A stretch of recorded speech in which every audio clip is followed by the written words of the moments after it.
Selamat pagi pemirsa, apa kabar Anda di pagi hari ini? Senang sekali, saya Graciela Taime dapat menjumpai Anda dalam Berita Papua. Sejumlah berita menarik dan teraktual telah berhasil dirangkum tim redaksi kami. Berikut 3 berita utama hari ini.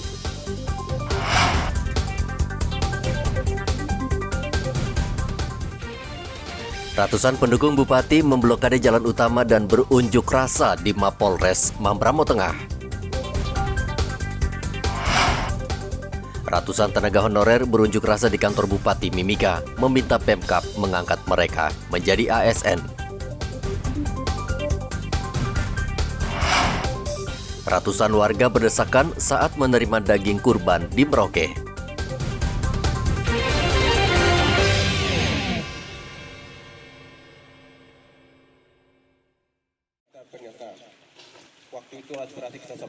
Ratusan pendukung Bupati Mambramo Tengah berunjuk rasa di Mapolres Mambramo Tengah.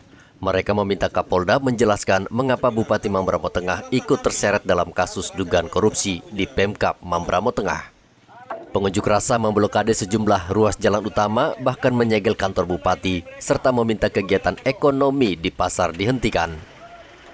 Aspirasi kami dan hasil pernyataan kami sampai saat ini belum jawab.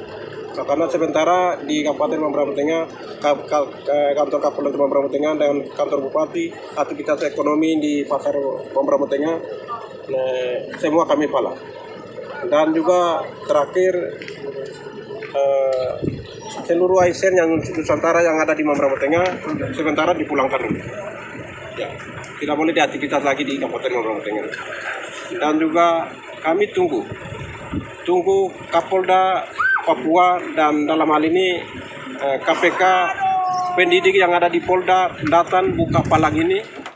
Ratusan warga pendatang yang bekerja dan tinggal di Kabupaten Mambramo Tengah memilih mengungsi ke Kabupaten Jayawijaya. Mereka khawatir karena pengunjuk rasa mengancam mereka. Ferry, salah seorang pendatang, mengatakan ia lebih mementingkan keselamatannya daripada pekerjaannya yang ada di Mambramo Tengah. Situasi dan kondisi sekarang karena ada isu yang kurang kondusif, kita sudah berupaya juga untuk keluar mungkin sementara. Memang dalam pemikirannya kita untuk pelayanan sebenarnya kita masih sangat memikirkan pelayanan, memang menyesuaikan dengan kondisi yang kita kurang kondusif, jadi terpaksa untuk sementara kita mengikuti sementara. Tapi kalau misalnya memang keadaan aman, tetap kita berupaya kembali untuk mengadakan pelayanan kesehatan di Bupati. KPK saat ini tengah mengusut kasus dugaan korupsi di Kabupaten Mambramo Tengah. KPK juga telah menggeledah kediaman para pihak terkait dokumen proyek dan catatan aliran sejumlah uang yang diduga mengalir ke pihak tertentu.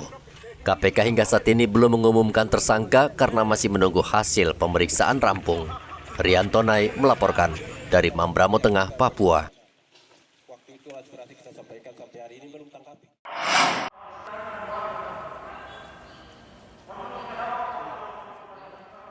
Ratusan tenaga honorer kembali turun ke jalan lantaran belum ada tanggapan serius dari Pemkab Mimika terkait tuntutan mereka untuk diangkat menjadi ASN. Mereka berunjuk rasa ke kantor Bupati dan berharap bisa bertemu dengan Bupati. Unjuk rasa tenaga honorer ini yang kedua kali. Sebelumnya mereka memprotes pemerintah kabupaten karena nama mereka tidak ada dalam dokumen pengangkatan formasi 600. Kemarin kami hanya mau supaya bisa menyampaikan secara langsung kepada Bupati sini.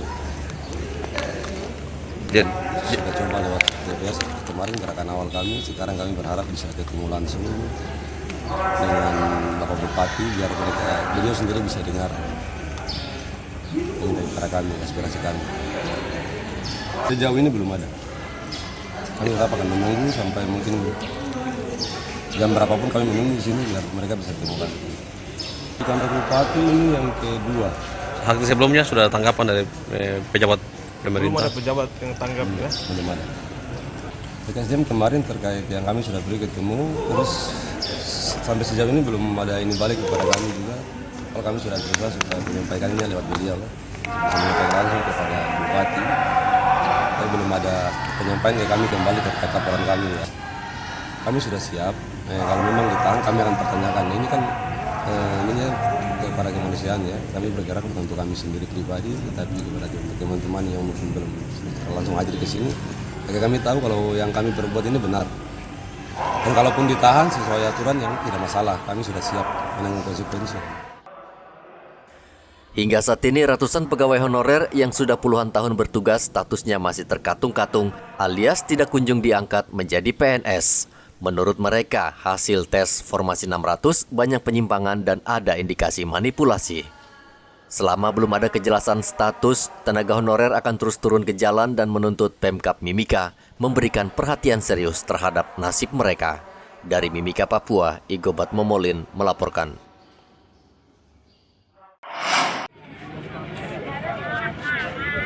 Puluhan keluarga tersangka penyelundupan teripang mendatangi kantor Bea Cukai Merauke Senin kemarin. Kedatangan puluhan warga itu menuntut kejaksaan dan polisi menangguhkan 3 keluarga mereka yang ditahan sejak 9 April lalu. Warga juga mengancam tidak akan membubarkan diri sebelum permintaan mereka dipenuhi. Polres dan Kejaksaan Merauke akhirnya menangguhkan 3 tahanan kasus penyelundupan teripang Senin kemarin. Ya masih kami keluarga sih tetap, karena kita harus taat asas, harus taat hukum, ya.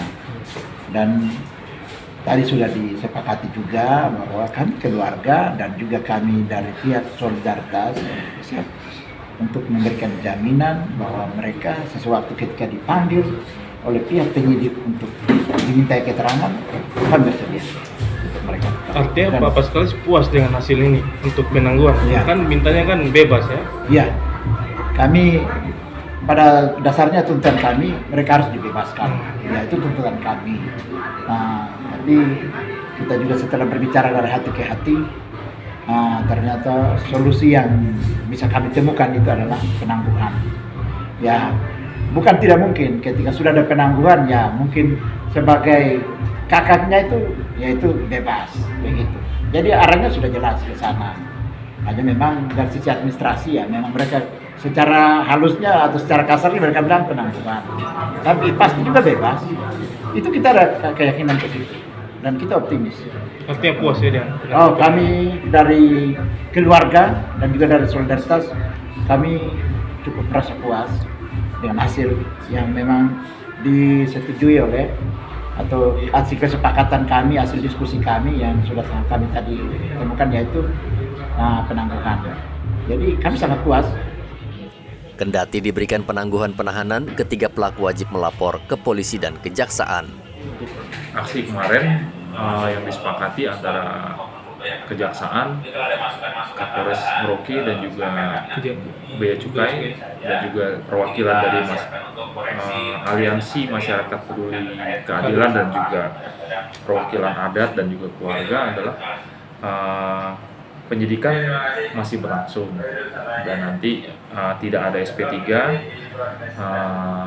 dan juga untuk TSK dilakukan penahanan hingga nanti tahap 2 di kejaksaan. Apa dari penangguhan penahanan ini yang wajib tersangka lakukan setelah adanya penangguhan penahanan? Tersangka wajib lapor. Antaranya wajib lapor yang diberikan adalah setiap hari tersangka harus datang wajib lapor ke kantor Bea dan Cukai. Kemarin terkait kesepakatan jaminan yang diberikan keluarga agar tersangka ini bisa mengikuti aturan yang kemarin disepakati. Jaminan kemarin adalah jaminan personal dari keluarga inti, istri ataupun orang tua, dan juga ada perwakilan dari aliansi Bapak Patrialis dan juga perwakilan dari masyarakat adat sebagai jaminan personal. Ketiga tersangka ditangkap karena kedapatan menyelundupkan teripang ke Papua New Guinea. Teripang merupakan komoditas yang menggiurkan karena harganya tinggi di pasaran. Muhammad Ridwan melaporkan dari Merauke, Papua.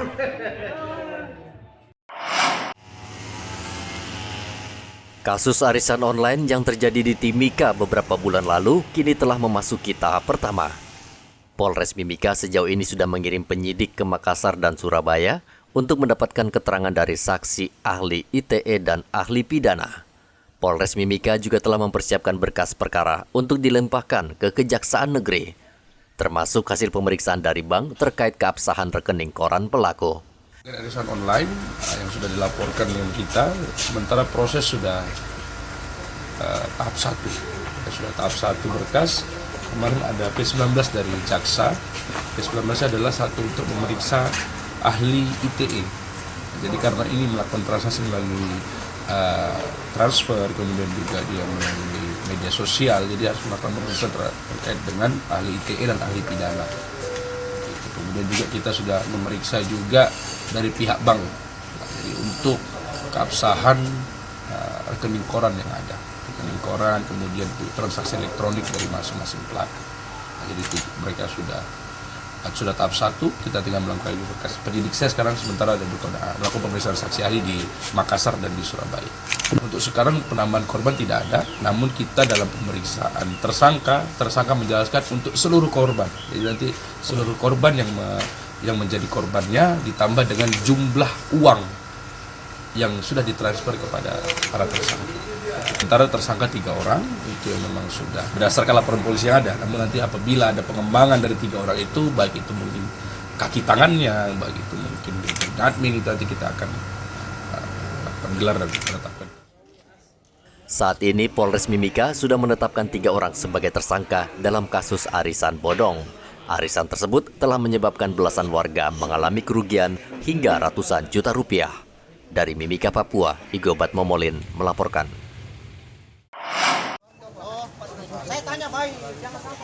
Ratusan warga saling berdesakan untuk mendapatkan daging kurban di Masjid Mujahidin Merauke Senin kemarin. Bahkan sejumlah warga sudah datang sejak jam 8 pagi, padahal pembagian daging kurban baru dimulai pukul 1 siang. Masing-masing warga mendapatkan daging seberat 1 kilogram. Daging apa ini, Bu? Daging apa ini? Daging kurban? Ya. Iya, senang Ibu dapatnya, Bu? Suka. Senang. Mau dimasak apa ini, Bu? Suka sekali. Oh, masak dengan keluarga, Bu ya? Iya. Pak Udin, ini Sol ya? Ya, ini dapat daging apa kurban ini? Ya. Dapat kuponnya? Udah ada. Oh, iya. Senang Pak Udin, senang Pak Udin? Alhamdulillah. Alhamdulillah. Mau dimasak sama keluarga, Pak Udin? Sudah ada, sudah meninggal macenya. Oh, jadi masak dari dapat di rumah? Dengan anak. Dengan anak ya? Senang Pak Udin ya? Dalam perayaan Idul Kurban tahun ini, Masjid Mujahidin memotong 16 ekor sapi. Muhammad Ridwan melaporkan dari Merauke, Papua.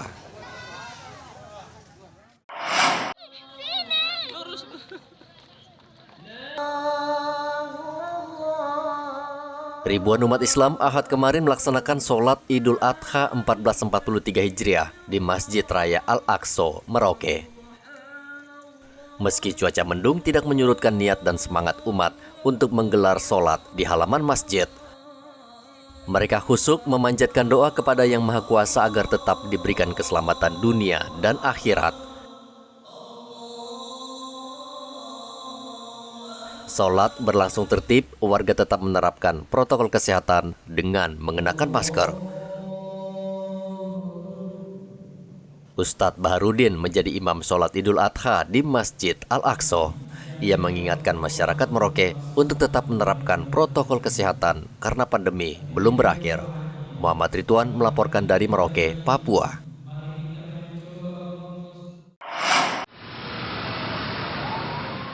Kasus demam berdarah di Kabupaten Mimika meningkat sejak Januari 2022. Menurut catatan Dinkes Mimika, kasus DBD sejak Januari meningkat tajam dibanding tahun 2021, namun sejauh ini tidak menimbulkan kematian. Secara kumulatif kasus DBD itu berjumlah 38 kasus. Tahun ini cukup tinggi dibandingkan tahun kemarin, bahkan tahun 2019.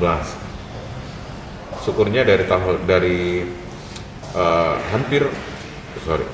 jumlah kasus yang dilaporkan oleh puskesmas maupun rumah sakit maupun puskesmas di Mimika itu belum ada kematian.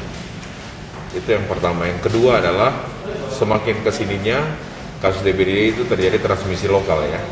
Jadi pelaku perjalanan yang dari luar itu hampir tidak, cuma satu aja dari kasus yang kita temukan.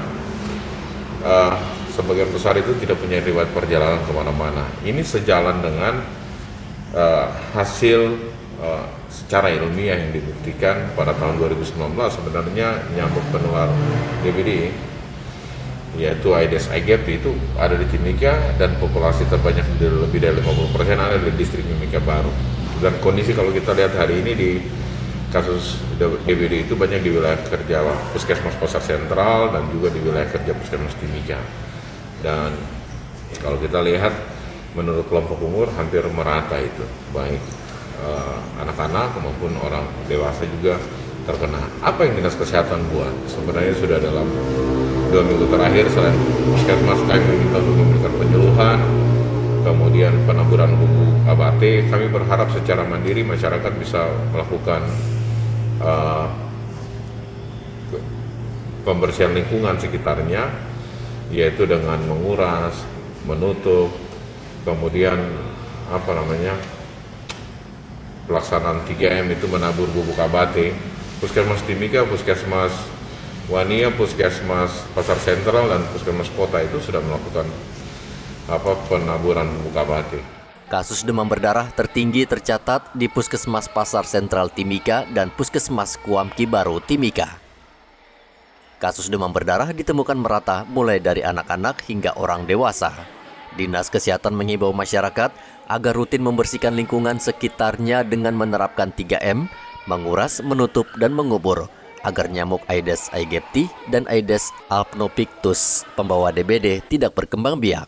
Dari Mimika, Papua, Igobat Momolen melaporkan.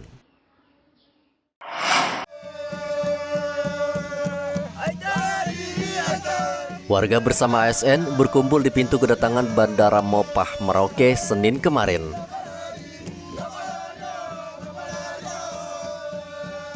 Mereka menyambut Bupati Merauke yang tiba dari Jakarta dengan membawa surat keputusan DPR RI yang mengesahkan Provinsi Papua Selatan menjadi provinsi baru 30 Juni lalu. Bupati disambut meriah dengan tarian adat dan melewati balutan bendera merah putih menuju ruang VIP Bandara Mopah. Setelah itu ia diarak keliling kota Merauke hingga berakhir di kantor Bupati. Ya, saya kira itu aspirasi masyarakat tentang apa yang dinantikan selama ini. Dan kemarin setelah Komisi 2 sini lalu kami kembali ke Jakarta, saya dan teman-teman ke Jakarta. Undang-undang ini kemudian disahkan. Prosesnya kan dalam proses perundangan gitu. Setelah perundangan tadi dengan Pak Sekda Provinsi kita bahas tentang PD minimal yang akan segera disahkan gitu, awal pemerintahan Provinsi Papua Selatan. Provinsi Papua Selatan mencakup 4 kabupaten, yaitu Kabupaten Merauke, Bovendigul, Asmat, dan Mapi. Penjabat gubernur yang akan menjalankan roda pemerintahan dan mempersiapkan Pilkada 2024 akan segera ditunjuk Presiden. Muhammad Ridwan melaporkan dari Merauke, Papua.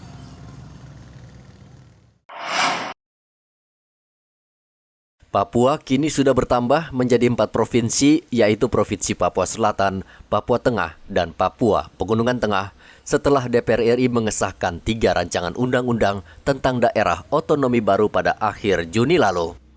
Bupati Bovendigul Hengki Yaluwo berharap dengan adanya 3 provinsi baru bisa mempercepat pemerataan pembangunan serta peningkatan pelayanan publik.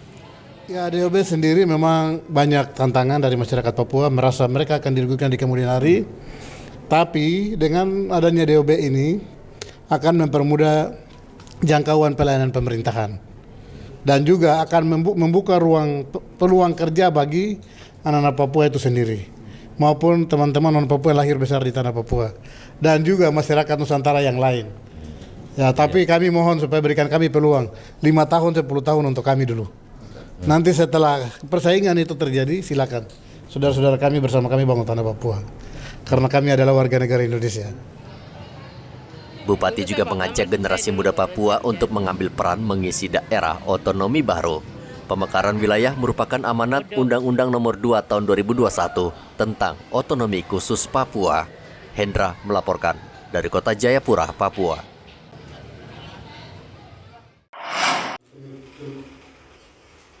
Pemerintah Kabupaten Puncak menyetujui perubahan nama Kabupaten Puncak yang disepakati dalam sidang paripurna Senin kemarin.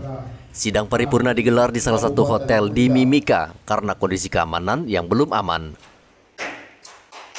Dalam sidang tersebut, nama Kabupaten Puncak akan diganti menjadi Kabupaten Puncak Papua. Perubahan nama ini merupakan usulan dari berbagai pihak, mulai dari masyarakat hingga para tokoh adat dan pemuda. Nama Kabupaten Puncak diubah karena beberapa alasan, salah satunya untuk memenuhi strategi penataan daerah. Lukius Newegalen, Ketua DPRD Kabupaten Puncak, meminta pemerintah kabupaten untuk segera menyiapkan segala dokumen agar diserahkan ke kementerian dan pemerintah pusat. Karena hari ini DPRD Kabupaten Puncak akan memberikan persetujuan terhadap perubahan nama Kabupaten Puncak Provinsi Papua menjadi Kabupaten Puncak Papua.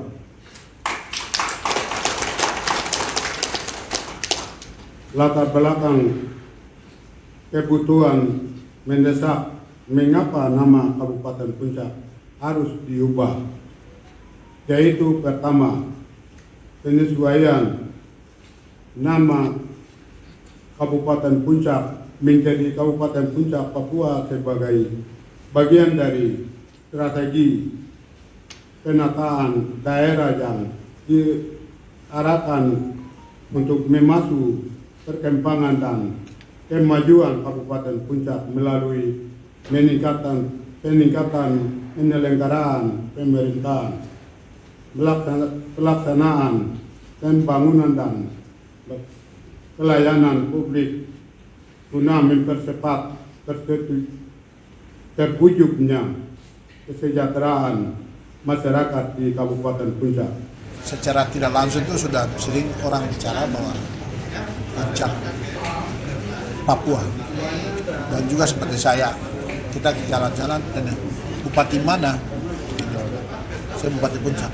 Bupati Puncak Penjajaya ya, bukan pemekaran dari Penjajaya, sehingga Puncak itu macam Puncak Bogor dan juga tidak sempurna, sehingga hari ini kita menambah menjadi Kabupaten Puncak itu jadi Kabupaten Puncak Papua supaya ada sempurna, sehingga Papua itu karena puncak itu terlalu banyak di seluruh dunia itu ada namanya puncak itu banyak, bahasa Inggris juga, sehingga hari ini kita dibuatkan bersama dengan DPR untuk menetapkan akan diusulkan gubernur ke Kemendagri,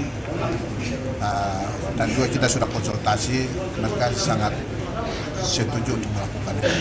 Bukan saja di Puncak, ada banyak daerah yang sudah pernah ada buat surat pergantian nama. Ya, sudah pergantian karena sesuai dengan kultur sosial masyarakat ini terima, sehingga itu juga dievaluasi oleh setiap daerah lalu bikin perda, dan banyak yang pernah ada rubah, baik kabupaten kota pernah ada banyak yang berubah, sehingga ini kami juga menyampaikan ke pusat supaya menambah Puncak menjadi Puncak Papua. Kabupaten Puncak dibentuk sejak tahun 2008 dan baru tahun ini pergantian nama disetujui melalui berbagai kajian. Dari Mimika Papua, Igobat Momolin melaporkan. Pemirsa, informasi tadi sekaligus mengakhiri jumpa kita dalam Berita Papua. Saya Graciela Taime mewakili seluruh tim redaksi yang bertugas menyampaikan terima kasih. Selamat beraktivitas, sampai jumpa. Wanyambe.